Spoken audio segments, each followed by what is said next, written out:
Hey, what's up guys? Emanon here and welcome to another video. So what I have for you guys today is something a little bit different. I'm going to be showcasing off several preliminary deck profiles, or what I like to call deck templates, if you will. That'll be, of course, legal for the new July 2021 ban list, which is going to be taking effect today by the time you guys see this video. So that should be pretty exciting. This is, of course, not meant to be super fleshed out or very in-depth. I will be talking about the lists, of course, to some extent, but the whole idea is for you guys to go ahead and just take these lists, maybe bounce ideas off of them. Of course, you can go and refine them, make them even better, improve upon them. That's kind of the entire point, right? So yeah, again, this is like very early stages of testing. So you can always leave suggestions and feedback in the comments, and I would love to read them. But yeah, we have 5 decks for you guys today, including several Striker variants. So if you guys want to skip around, I'll have timestamps and chapters for you guys to just go ahead and skip through the video as you please.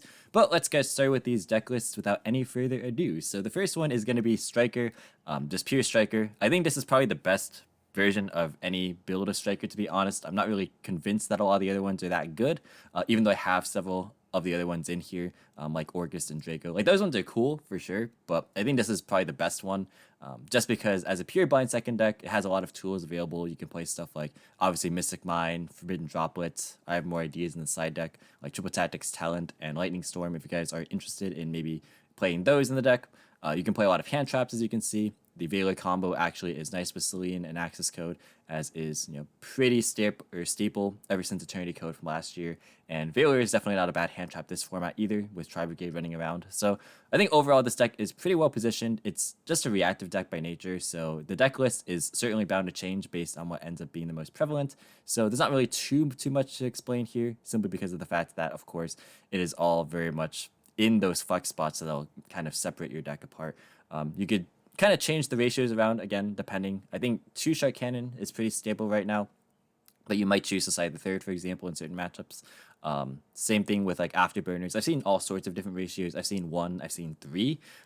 So I just kind of like had 2 as a middle point for this, for the purposes of this video at least. Hercules base is a pretty interesting one. I think some people will choose to swear by it. Others will probably just not play it at all. It really depends on how much you value the recycling ability or the ability to draw additional cards, which might be an underrated aspect of this card. The fact that you can just draw cards very easily due to the fact that you can make 2 attacks on monsters. It could help you get over some larger stuff if you equip it to like Kagari or Shizuku. But like, since you don't really have 3 engage, you're not going to be drawing a billion cards off this card, but you could maybe draw more cards off the Hercules base. So that's something to consider. Ego Booster is also something that's worth talking about because of the fact that if there's a lot of mirrors running around, this card becomes a lot more valuable. I've actually even seen some lists play more copies of this because of the anticipation of mirror matches. But other than that, I think the list is pretty straightforward. You can do things like citing jamming waves. I'm not really sure if this card's that main deck worthy at the current moment, but it's something to maybe consider. Link Rebo is also a pretty interesting option because I've seen lists play this so that you can summon Veiler of Halqifibrax, go into Link Rebo, and then go into Dingirsu, which is a great out to certain problematic cards like Dragoon, which this deck can struggle with. So overall, I think this deck has a lot of options. You can even choose to go first if you want to, or side into going first cards like Floodgates or Solemn Judgments, stuff like that. But yeah, I think generally speaking, these are what a lot of the Striker lists will look like. You'll probably see the goods package as well, just because getting the extra spell in grave or putting Engage directly into the grave if you want to is not a bad idea. But yeah, this is Striker. I mean, it's pretty much the most straightforward list that you might be able to see. So let's move on into the next one, which is going to be Salamangreat here. So of course, Stalio came back, which is great news for this deck. This deck actually is pretty interesting to build right now because of the fact that you want to play a lot of level 3 extenders, but you don't want to clog too much, which is why I kind of had trouble fitting in things like the third Foxy, for example. Not sure if you would want to max out in it. Maybe you do, maybe you don't. I'm not like a super seasoned Salad player, but I think Archiver especially is a card that will be making its way back into a lot of people's lists. People maybe will test out with things like the level 3 Dangers, or like Psychic Wielder, Psychic Tracker, or like Backup Secretary even. So there's like a lot of ways to just turbo out into Stalio. With that being said, I think you can afford to cut the Parallel Exceed now. You might still choose to play it if you really want to value the rank 4s, like the Dweller or like Baguska or things like that. But I think that Stalio is really just what you want to be aiming for in a lot of cases, just because it gets you access to like more of the cards that you might be missing otherwise if you don't open stuff like Mining or Desires. The normal summon ratio is always one that's contested. People have all sorts of different ratios for this. They might do like 3 Buffalo, 2 Debug, 3 Debug, 2 Buffalo, 3 and 0 of either of them. But I think personally 4 is fine just because you don't want to clog too much, and having the option to grab like either of them off of mining is fine as well. Just having like, I think 1 debug in the deck is fine personally, just because getting guaranteed access to a Gazelle line into an access code OTK is always something pretty valuable. So that's why I have the one of in it. But you can of course choose to switch this around at your own leisure. And of course, what makes Salamangreat is the ability to play a ton of hand traps, as you can see. So this obviously changes based on the format. A lot of people are playing Bell right now, which is not bad. Definitely something to consider as well. I just kind of threw in certain hand traps here and called it a day. But you might choose to play Droll in your list somewhere. You might choose to play Nibiru, depending on how the format progresses. The trap ratio maybe could be slimmed down a bit. Maybe you play 1-on-1. Not really sure about this one either. It always sucks to lose them off of Desires, but you can make the argument that you don't really need to play more of them now that you have Gazelle access a lot more consistently thanks to Mirage Stalio. So this leaves maybe potentially up to 2 extra spaces for just more hand traps and more engine cards, which is not too bad. You could also make the argument that hard drawing them is also nice, just because you don't have to rely on getting to Stalio, because it's like now a more defined choke point. Stalio or Gazelle, that is. So these are some just kind of miscellaneous factors to consider. But yeah, I think that these are, again, pretty straightforward concepts for Salamangreat. There's not like super tons of like room for innovation. Oh, something I forgot to put in the side here just as a consideration point is a Prohibit Snake, because that isn't out to Winda if that deck is popular, which it might still be for sure. But yeah, that's something to consider as well. But yeah, I think that Salamangreat also has been fairly straightforward. Even though the Stalio doesn't change the anatomy of the deck too much, apart from just the reintroduction of level 3 extenders like Archiver, I think that the fact of the matter is that it makes a big difference in terms of just being able to access your win condition a lot more. No pun intended, access. But yeah, that's going to pretty much be it. Lingeribo also could be a cool inclusion against certain trap decks in the metagame. But yeah, moving on into the third one, this one is going to be Striker Draco, which is fairly similar to just pure Striker, although it has differences. I think this is another deck that you just want to go second with, to be honest, because the Draco cards also get a lot of value going second. I don't really know how you build this deck nowadays. I don't think this is like the best build for sure. Striker Draco is interesting, definitely, just because like the synergies between the engines are cool. For example, Area 0 targeting a Draco spell to pop the area to get to your Ray is nice. Things like that. Those are nice concepts. You also have like a lot of spaces to just play blowout go second cards, as you see in this list, for example, Lightning Storm, Triple Tactics Talent, Forbidden Droplet. But yeah, you can see there's like no hand traps in this deck, which I think is kind of harkening back to the older 2019 lists where they would play maybe 3 Nibiru, if any hand traps, and that would just kind of be it. But yeah, this is a very like slim Draco engine, just because like Diagram being at 1 definitely makes things more awkward. Like 1 Diagram, 1 Engage, I'm not sure really warrants playing this specific build, just because it is pretty neutered as is. But you could definitely play around with it. There's some more ideas. Like you could maybe play Rose in the deck as well. I'm not really sure how strong it is in this specific version of the build, but it's definitely something to consider. I've also seen lists. I remember in 2019, people would side deck more copies of Ignis Heat going second, just because it is strong at breaking boards. But back then, it was a go first deck, just because you had so much consistency and draw power. You could opt to play the Spellbook engine as they did in the past. Like this was cool because you could like Spellbook of Knowledge away a Clara and Reshka, which you would make off a Draco. That was something that was definitely in the lists for a while. Return is at 3 as well, but this list isn't playing any. I'm not really sure exactly. This is actually one that you saw from my friend playing when I played. I believe it was Dragon Link against it. Link to that video should be in the card above, by the way, if you want to see that. But yeah, I think this is fairly similar to like pure Striker. It's just that it plays a lot less like defensive cards because you're playing the whole extra Draco package in here, which is fine. It's just that I think that you might as well play Blind Second Striker if you're going to play something like this, in my opinion. But it is something that's worth messing around just because the Draco cards do offer some unique synergies. But yeah, moving on into the fourth list, this one's going to be Dragon Link, which is the one that I was playing. So I was messing around with a list like this. This, I'm not sure, is the best way to go either, but the concept behind this build is to kind of forego the like big major combo elements and go for more of like a 1-for-1 style of play where you just try and have a lot of like 1-card seals and then just work off the back of that basically, which is why you see I'm playing 3 of it. So yeah, this is a pretty interesting idea. Chamber gets you to things like hospitality if you already have tiding access, or you just need to get to that link 2 play, which is good.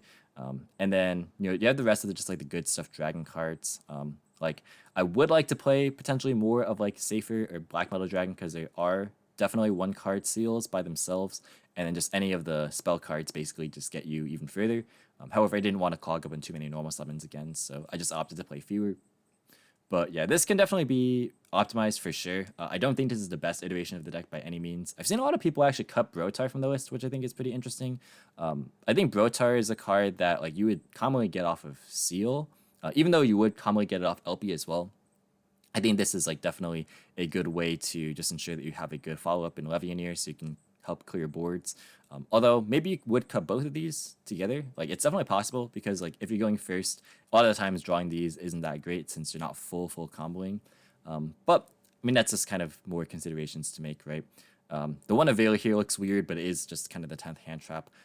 You could, or flex spot, I should say. Cosmic is something to consider main decking, which is something that I didn't really have in the other lists. But as I mentioned, kind of, it's something that you might want to consider playing if you are, posturing against a lot of Striker, because, Striker is going to be around quite a lot. So that is definitely something to potentially consider as just something that you might want to incorporate if you foresee a lot of that deck running around at your locals, maybe. But yeah, other things to consider here are things like the extended Dragoon package. You could play like just this small stuff to maybe facilitate like Crystal Wing, for example. Or you can play everything with like the Mist Valley Baby Rock and like the Zephyros to get into a tomb or a tom. This is like basically the OG LP. So some people have definitely been trying to make this work. Others are still really just going all in on the full combo elements and are trying to end in like Appaloosa or like one of the rank 8s right here. I don't think that that's like super consistently viable, especially through hand traps, which there's probably going to be a lot of this format. So that's something to kind of just keep in mind. Also, you notice I'm playing 2 Pista here. It's because I think that burning through your first and only Striker Dragon turn 1 is not always the greatest idea. So just having a link 1 to kind of just eventually link off later is nice, and then you also have the actual Pisty to use later.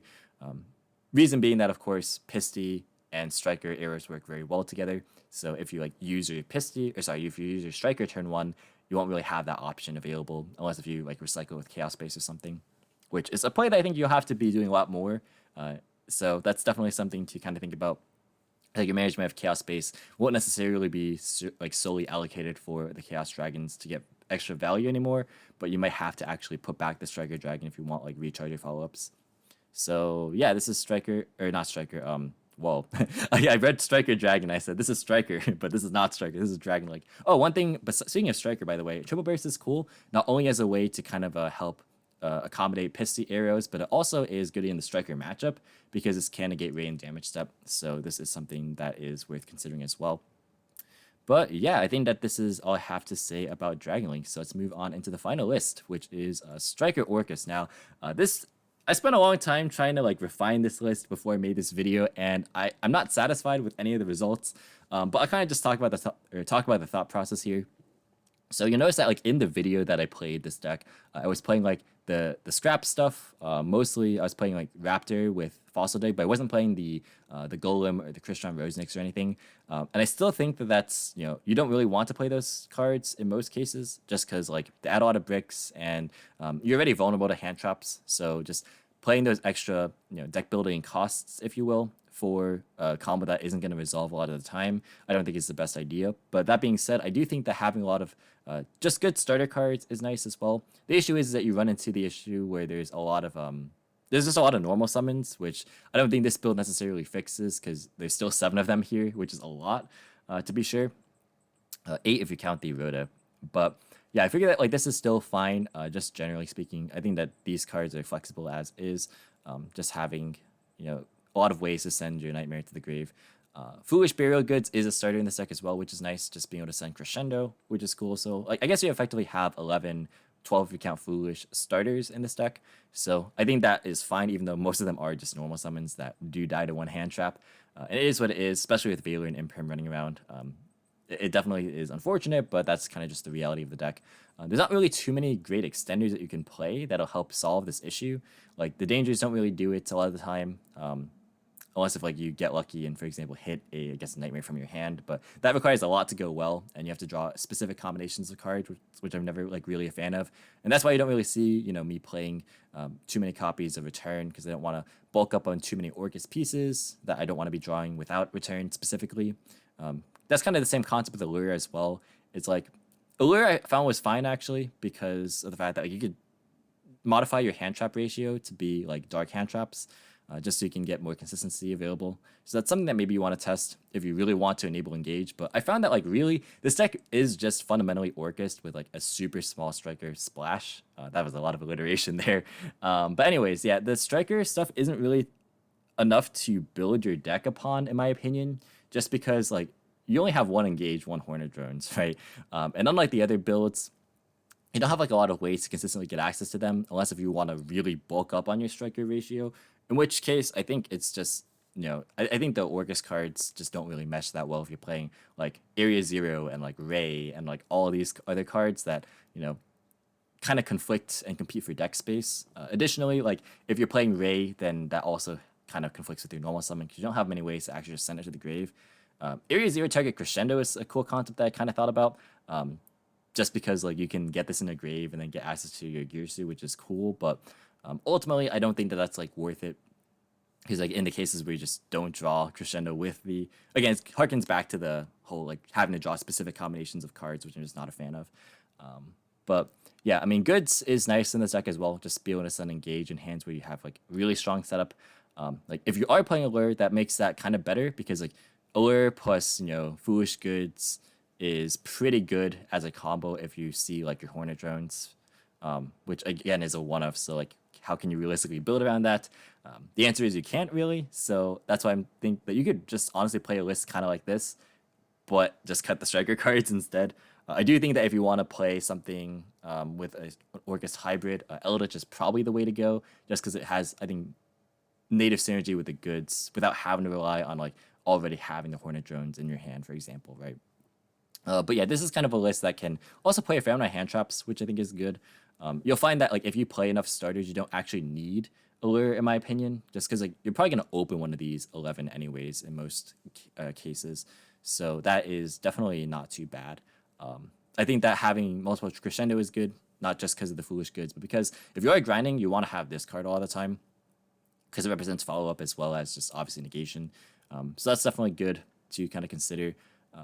But yeah, I think that this is kind of it. Oh, something else also, now that I'm looking at the side deck here, Psycho Reader is cool if you are able to combo with your Crescendo. It can be a little bit tricky if you open like your Babel setup, which, I mean, maybe you don't even play this card, realistically. I know the Orcust Eldritch lists don't even play this card, but yeah, you definitely could, I guess, get away with cutting it if you don't want to play the extra, I guess, brick, which is fine. But yeah, this is definitely searchable in this deck, which is cool. Other things, you could play like extra Orcust cards. I don't really love the extra Orcust cards, again, just because they're not natively cards you want to be seeing. They're only conditionally good. That being said, of course, drawing the one-off wand if you only play one is very annoying, so maybe you do play the second wand if you really want to. Definitely not a horrible suggestion. And then there's like other dark hand traps in here, because again, I was testing Allure. But yeah, I think this is, you know, pretty much one of the better ways to build Orcust Striker if you are insistent on playing this deck. I don't think it's worth doing the same thing as what you would do in 2019, where you would literally just jam 3 Allure, 3 Return, and just try and get max mileage off Engage. Because, I mean, even when I was playing all those max cards, like I was maxing out on these 3 and I was doing some test hands, like you're not drawing into Engage that often. Like even if you're drawing 4 cards, one of them being Engage is not very likely when, you know, you have 35 cards left in your deck, right? So I'm not a big fan of it, but you know, it definitely is something that you could try and mess around with. I just don't think that like you have to play the striker cards in this deck necessarily. Like they don't really add a whole ton that the deck can't already do. Which, I mean, this deck is really just like a 1-for-1 grindy control deck, which I think is fine. But yeah, that's all I have to say with this deck. So we are actually about 20 minutes into the video, so I think that's a pretty good time to cut things off. So thank you so much for watching. Hope you enjoyed. If you did, be sure to leave a like as well as any thoughts or feedback in the comments. Subscribe for more informative and competitive Yu-Gi-Oh content. If you want to, you can follow me on all social media platforms or support me with links in the description as usual. And until next time, I'll catch you in the next video. See you guys.